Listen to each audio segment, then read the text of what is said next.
The library. First letter. My dearest friend, I received your payment, along with what I will graciously call your letter. It is, strictly speaking, a letter, as it was delivered by the mailman, but it felt more like a list of demands.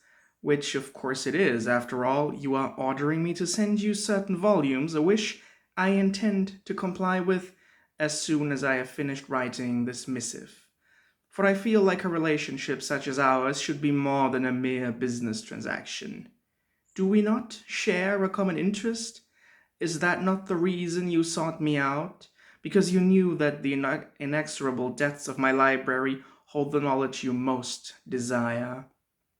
You must forgive me if I'm rambling. I am, after all, an old man with little in the way of company, so all chance at communicating with someone is something I am drawn to, like a moth to a flame. What a fitting metaphor, don't you think, given the nature of your search?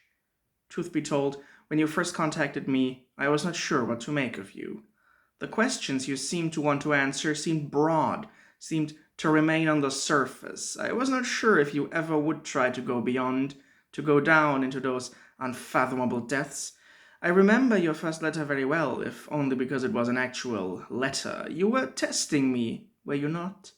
You did not know what to make of me, whether I was just another madman, or worse, a fraud, claiming to possess that which he does not possess, or whether I was genuine. You came to me as a beggar, one might say, as someone who is spiritually malnourished and needs to be fed. It was, I now realize, nothing but an act. The list you sent me with that first missive was carefully constructed, with just enough obscure requests sprinkled in to test the waters, and from then on you became ever bolder, while your replies became shorter, culminating in the letter that I have put on the book cart to get the books and tomes you are looking for once I finish writing this. I will put the letter and the package in the mail together, but this letter may, of course, reach you before the package does, as is the way of the postal service. I hope you are reading these words, not just crumbling up the paper and throwing the letter away, because that would be a shame. After all, I am spending so much time penning all these sentences, sometimes stopping with the tip of my pen hovering inches above the paper, looking at the ceiling as if the right word, the correct turn of phrase, might appear there. If you do not read them, you might wonder why there are more books in the package than those you ordered. It is because now that I have figured out your act, as they say, now that I have seen through you, as it were, now that I know what you are going for, I feel inclined to help you a bit. You would eventually need these books anyway. This way I save time and shipping costs. They are also delivered free of charge, since you did not ask for them, yet I felt bound to send them anyway. If you do want to pay me for them, you are of course welcome to do so. I am certain you can figure out the prices for yourself. I am rambling again, and I know it, but I do feel a connection to you.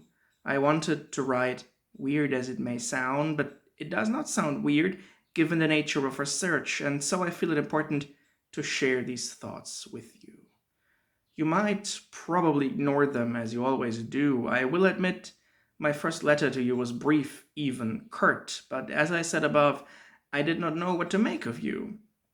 The act you put on was so convincing, I really thought you were one of the seemingly endless legion of those who dabble in the kind of knowledge I possess, only to turn and run at the first sign of any real revelation.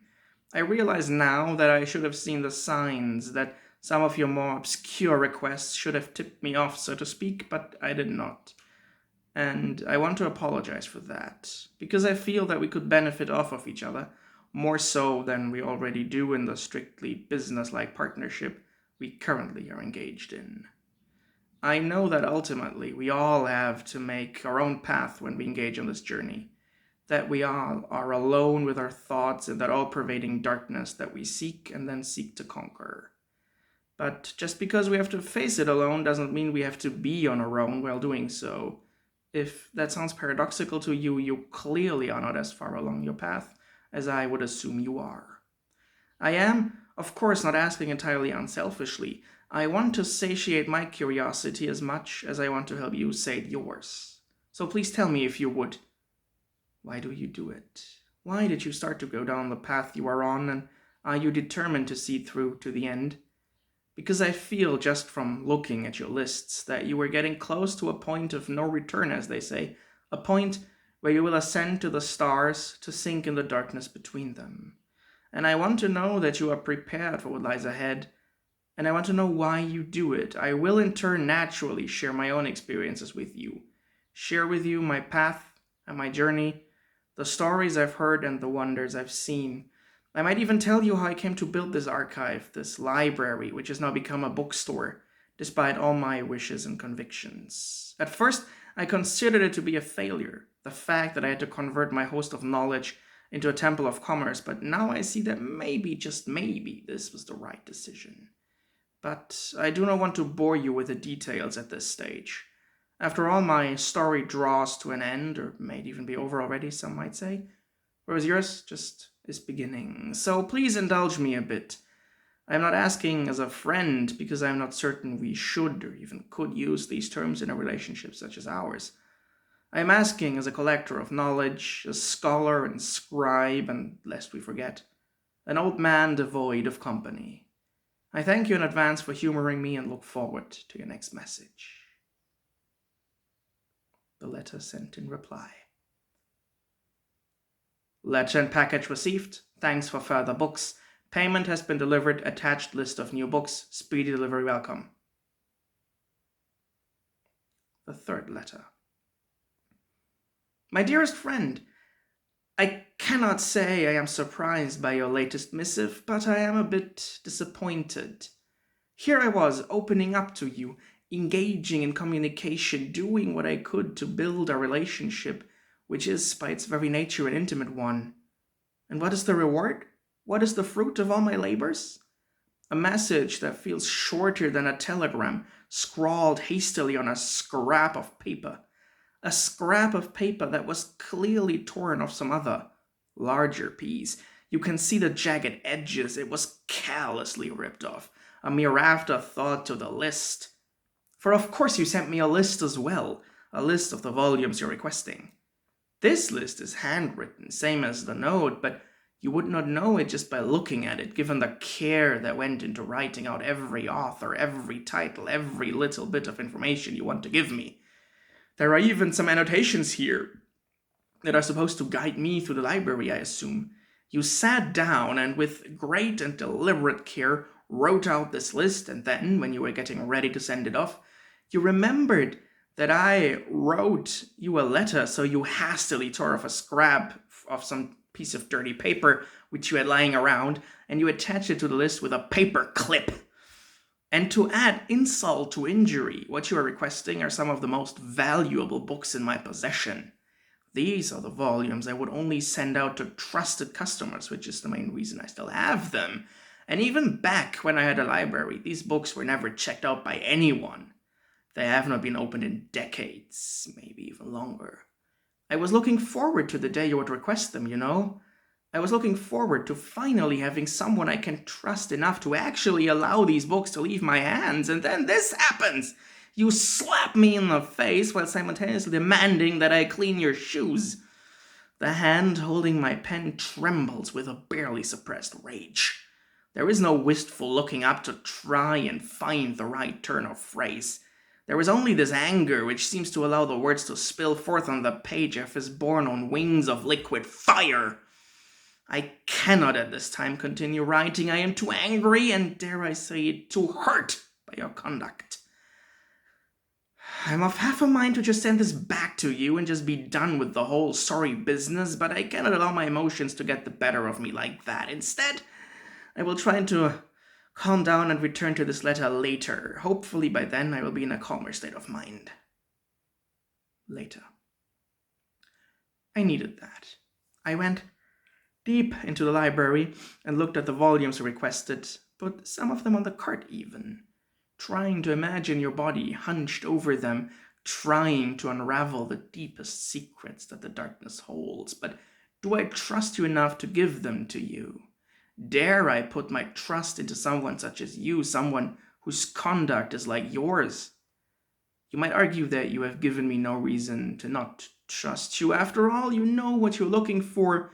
You are not blindly stumbling through the night, arms extended in the hopes of touching something, or not touching anything, as it were. You clearly know your way around this dark and forbidden knowledge, to employ a slightly corny phrase, that we both are tied to. And lest we forget, you always pay in full and on time. But be that as it may, it is ultimately not enough to make me trust you enough to hand over this type of volume. You might be a trusted customer, but for this you would need to be a trusted friend or someone of similar standing. After all, if this knowledge reached the wrong minds, who knows what might happen? I have a responsibility not just to myself, but also to your sanity and health. And while I can assume you know your way through these vast vistas and unexplored hallways, I have no proof of that beyond the increasingly esoteric lists you send me. The fact that you are still sending me lists shows that so far you have not been lost in the darkness, but is that really enough? What happens if you disappear and they are able to trace you back to me? Even worse, what happens if you go mad and spill forth some of the secrets that have been revealed to you? No. I must be certain of your intentions, your goals, your wisdom, and your progress before I can hand over the goods, as they say. So I have decided that instead of flat out refusing any further business with you, as I feel would be well within my rights, to give you one last chance, I will make the next delivery conditional on not just receiving payment in money, but also on a letter that answers my questions in full and to my satisfaction. I sincerely regret that it had to come to this, for I was very much hoping we could arrive at this point by more natural means. And before you ask, yes, if you do not answer to my satisfaction, I will let you know and you will have to answer me again. We will engage in a dialogue even if it kills me. I am perfectly aware that I am dangling a carrot while hitting you with a stick, but I am afraid that this is the only way to get you to cooperate here. I was young once, and I know the follies of youth.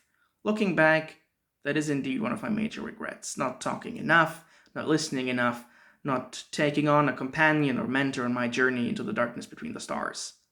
For that is where you are headed, is it not? I speculated as much when I saw your last list, and I gave voice to these concerns in my last letter, and your new list has all but cemented this belief. But why do you do it?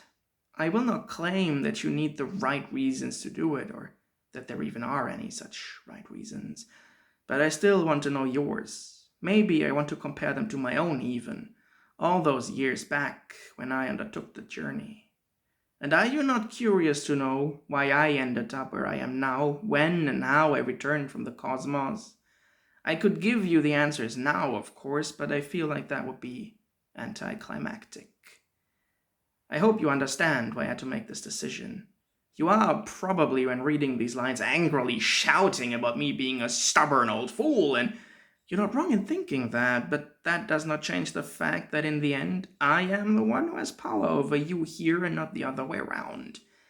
I do not enjoy abusing this power in the way I'm doing, but that does not change the fact that it needs to be done. Believe me when I say that this is for the best. I'm sure that in time you will realize why I had to do this to you and will come to agree with me. Because when all is said and done, I'm doing this for you. I look forward to your next letter. I will read it sitting on the package with the volumes you asked for while drinking a cup of tea. P.S. You know, it is funny. I used to imagine you sitting on your desk, hunched over, focused, browsing through piles of books on occult lore. I imagined you eventually finding my name and deciding to contact me, because you realize that I am the person you need to finish your journey. I used to imagine how you would, over the course of our business dealings, become increasingly intrigued by me, how you would want to know more about me, how you would like to make use of all the knowledge that I hold. But instead, your messages grew ever shorter, ever more businesslike. After we had found out you could trust me and could drop the act, you focused all your attention away from me, only cared about your own path. I hesitate to call you a narcissist, but it did feel strange how you refused to engage with me. After all, here I am, not just a keeper of dusty books, but a living well of knowledge, ready to satiate your thirst. But you see me as nothing more as the place where all the books come from. To you, I'm nothing but a vending machine where you put in money so that books will fall out. But that ends now because this is not how any of this works. I will fully acknowledge that a part of this is my own hurt pride, but even more it is concerns for your and my own safety that leads me to take the steps I have taken. I just hope to realize that this all could have been avoided by you had you been just a little more cooperative, but as it stands, you leave me no choice. I hope you see that. I was writing this in the intent to tell you that I am sorry you have to do this, but come to think of it, I really am not. And now, get writing. The last letter. All right, you crazy old man, I will humor you and give you what you want. I will write you a letter, a long, arduous, drawn-out letter for you to pore over while you are sipping your tea. Incidentally, what are you drinking your tea out of? China? A mug? A tall glass? Do you take it with milk or with sugar or au naturel? Is it black tea or green tea or maybe even white tea? I hope I am feigning enough interest in you to open up this conversation. So I do not seem as narcissist to the man who refuses to sell me books that I'm paying him for, simply because I hurt his poor little feelings. Are you imagining me while you were sipping your hot beverage, sitting hunched over my desk, how my fingers tremble as I write to you? Do you imagine my face, tears in my eyes, as I realize how grateful I have to be to you?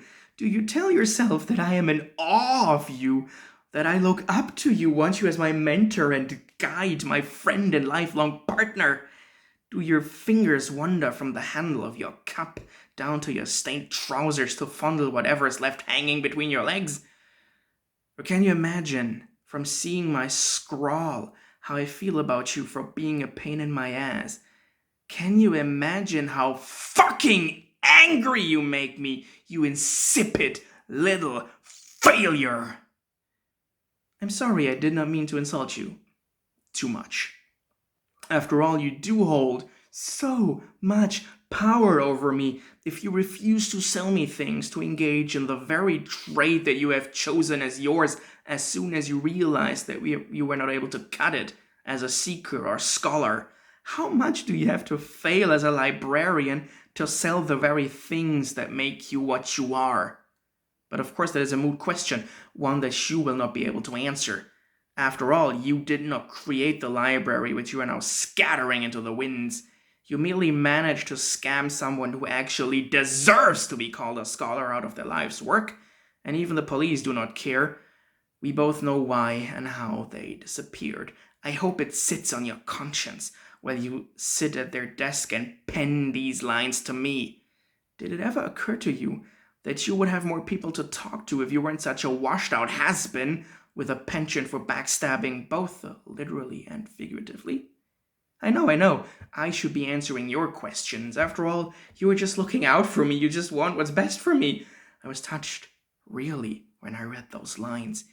And I mean, I felt the touch of your hand around my throat as you measured me up for the news.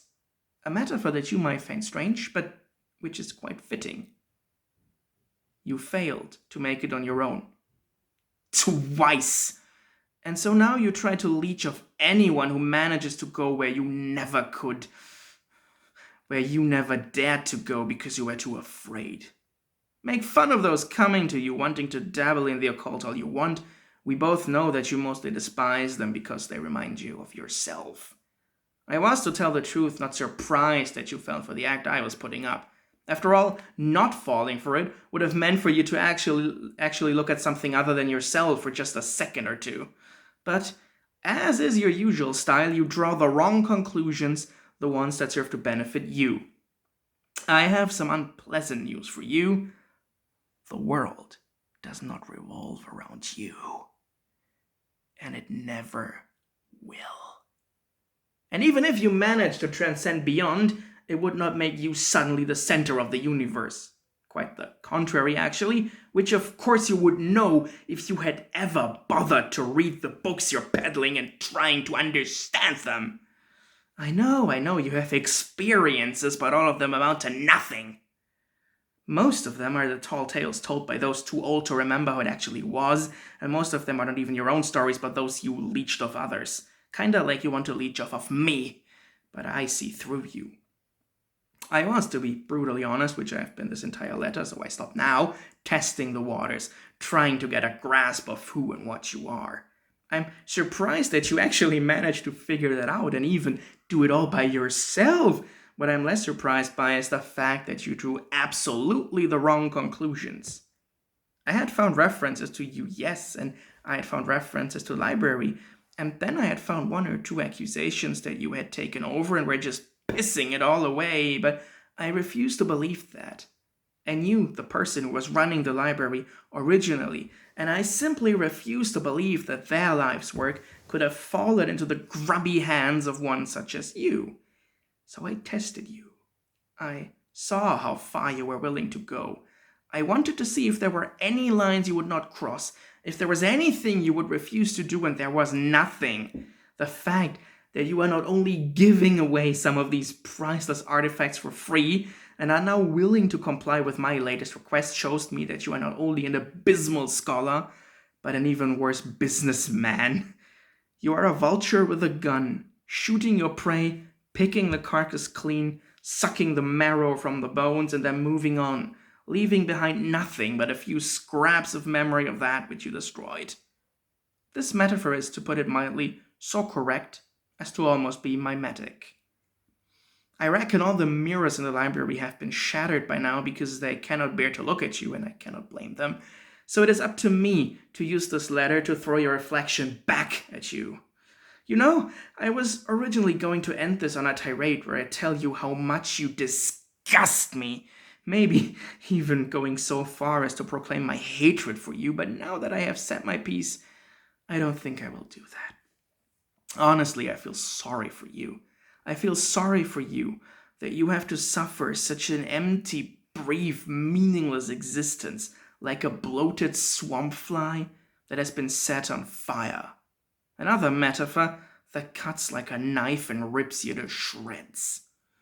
What I cannot figure out for the life of me is how the absolute fuck you managed to obtain the library. You do not deserve to have it. I'm not going to imply too strongly that I would have been next in line to get it, even if we both know that it's true, and the fact that you haven't caught on to that does not reflect well onto you. I am actually even more hurt by the betrayal of who I thought was an actual friend than by your actions, even if I'm certain that your actions, your very existence, are the root cause for the fact that I did not get my library and had to buy it off of you, piece by little piece. Because let me tell you something else. A lot of those dabblers in the occult which you mock despite not being superior to them in any way, shape, or form, those were me. Because as soon as I realized that you had taken over the library, I knew that I had to get as many of the volumes out of your reach as I could. So I kept ordering, along with the list of my actual interests, all the things you consider low tier or entry level because you clearly have no idea about anything. And while I kept ordering, while I kept paying you increasingly absurd amounts of money, while also having to suffer through your horrendous letters every single time, a plan began to formulate in my mind. A plan to not only get back what is mine by right, but also to avenge my fallen friend. So in the end, you only have yourself to blame for pushing me too far. Your luck, which for reasons I cannot fathom, has carried you this far, has finally run out. This letter is a weapon, made up of the words and the ink, the paper and the phrasing, and most of all, my intent while writing it. Do not stop reading now, not that you could anyway, for it is too late. You were dead the moment you read the first word. Has the cup fallen from your hand, shattered on the floor? No matter. I can clean it up later, while I restock the shelves, put the books I rescued back where they belong. Can you hear the happy fluttering of their pages as their excitement grows at being back in the dark corridors of the infernal library, lovingly watched over by one who loves them and cherishes them, as opposed to an absolute hack who sees them only as an opportunity to make a quick buck. And believe me, the books were able to feel how much you despise them. Despise them for what are your failures, your inability to progress far beyond. The books that you sold, they hate you. They called to me. They practically forced me to kill you. Not that I needed much in the way of pushing. And in the end, even you yourself pushed me to kill you when you told me that you were ready to die to enter a dialogue with me. Well, here we are. You may have meant it metaphorically, but believe me when I tell you that metaphors have power. Power you, obviously and unsurprisingly, do not understand. Come to think of it, maybe I do hate you after all. Be that as it may, I am glad you're dead now. All that remains is throwing your rotting carcass on the trash heap behind your shop and then reopen the library in all its former glory. A monument to my fallen friend and a testament to never, ever cross those who actually have been in the darkness between the stars. What you saw, what you think you saw, was nothing but a glimmer reflected in a stream of urine as you pissed on your own shoes and thought you were in the ocean. This metaphor does in fact make sense, but you would not understand it now, would you? Even as it burns your retinas and sears your brain, you cannot understand a single word. At this point, most of your bodily processes will have shut down. Only the eyes are still scanning these pages, moving back and forth rapidly. Because I have, of course, only killed you in some senses of the word, although all of those are they that matter for your understanding. Without wanting to bore you too much with the details you could not understand, even if you had an eternity to pour them over, I can state that I have captured your essence, my friend. I will remove your stinking body from my library now, but your essence will remain here, right here in these pages, bound forever. You will roam the hallways of the library that you defaced in eternity, or at least until I get bored of you and throw you out into the great nothing. Enjoy your afterlife while you can. I should be there soon, and I am ready and willing to make Dante's hell look like an amusement park. I will leave you with words you yourself have penned, because I do quite enjoy the odd bit of dramatic irony. I will fully acknowledge that a part of this is my own hurt pride, but even more, it is concerns for your and my own safety that leads me to take the steps I have taken. I just hope you realize that this all could have been avoided by you had you been just a little more cooperative. But as it stands, you leave me no choice. I hope you see that. I was writing this in the intent to tell you that I am sorry I have to do this, but come to think of it, I really am not. And now, get screaming.